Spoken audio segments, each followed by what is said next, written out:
All right, I'm going to show you another thing along with the hair. All right, so what we had before is we have gray background, we have masked out Chiquita, we have hair edges, just standard hair edges, some painted in the inside. Do you see the inside hair? That's painted because we had that big old hole, right? All right, then we did some screen hair, top hair. Now what you can do, this is kind of fun. I'm going to turn that mask off for a second. I'm going to go to my channels. Do you remember we did channels earlier? I'm going to pick a channel that lets me select some of those highlights of her hair. So red, that's a lot. Green, a little less. Blue might be a little more manageable because there's so much yellow in the image that the blue channel is a little dark. I'm going to grab it by its name, the blue channel that is, and make a copy. Do Command L because Lisa says do some levels. And what am I doing here? I am making a mask for the hair. I just want part of the hair. This time, do you remember when we were doing the channel pull before, we were looking at the outer edges of the hair? Now I'm looking at the inner edge. I want what's in the juicy bits in the center, all right? And let's just say for giggles, we like that. Oh, I don't want that background. And I had the mask turned off because when I make channels, I tend to turn the mask off. Don't panic. Your mask is a selection. Right? Command click on it. Command click on the icon for your mask.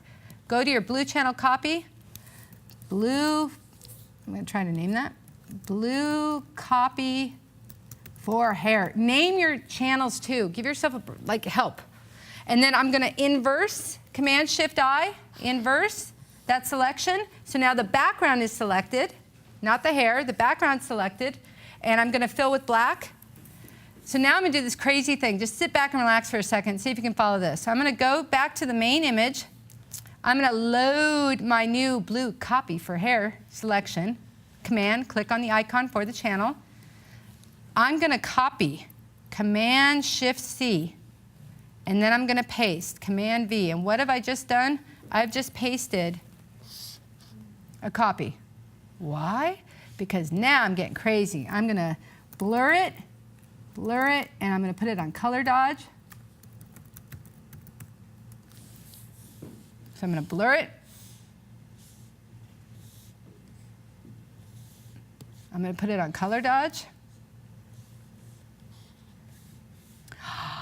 It's Breck for your hair. Now, all right, it's a little too much. Is Breck even out anymore? Can I say that?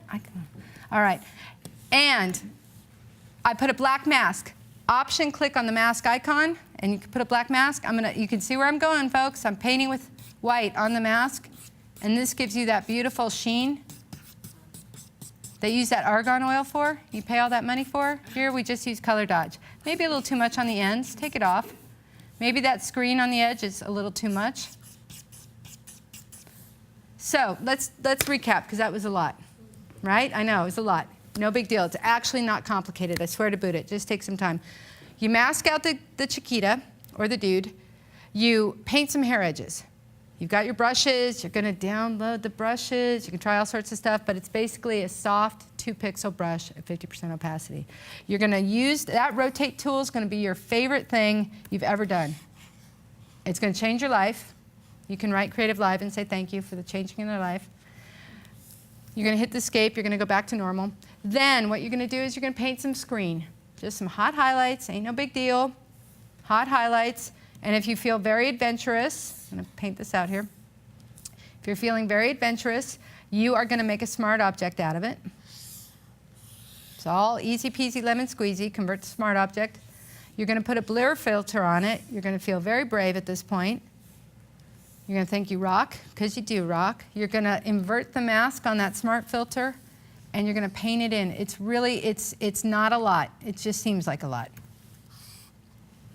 Paint with white, and you're going to blur the hair, and people are going to think that you're the best mask cutter in the world. And you can see how fast this can go. And then when you're really feeling brave, you're going to do a channel pull on the entire picture. Please do not mistake that. I did that channel pull on the entire image. And you got something that looked weird like that, right? You put it on color dodge. It's actually going to look like that when you first do it. You're going to change it to color dodge. And you're going to paint it in selectively. And you're going to realize that she had the best highlights put in. And she got it. What do they call it? The ombre? Ombre, that thing. It's really pretty basic. It's just knowing what to do. You do that also to change hair color? I do, and I do channel pulls to change hair color. So hair color, I'm glad you're asking. Hair color is tricky, I find. So I find most people do it a little ham-fisted, and what I mean by ham-fisted is they do a little too broad. I'm going to do a selection, and I'm going to make a adjustment layer. Let's say, for example, we do a curve, for example.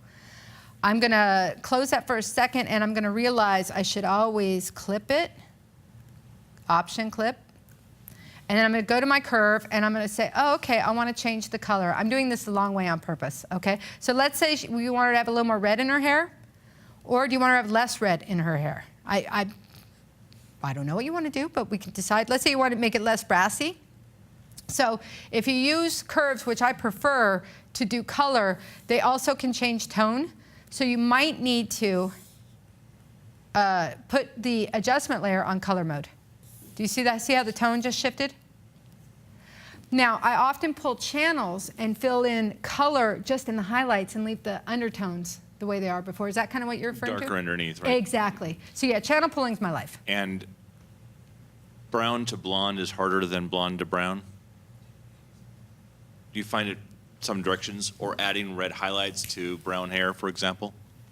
Do I find that harder? Yeah. No, because if you do a channel pull, you can pull it through. Or a luminosity mask. You guys have a class on luminosity masking. Check it out. It's on Creative Lab. It's not an entire class on luminosity mask. It's a class that has luminosity mask in it. I use luminosity masks and do it that way because you just need to up the highlight value. Do you understand? If you have brown hair versus blonde hair, I was going to see if we can call it a blonde. It's where the light hits. Exactly. You just need to up the value. That's all you need to do. Thank you.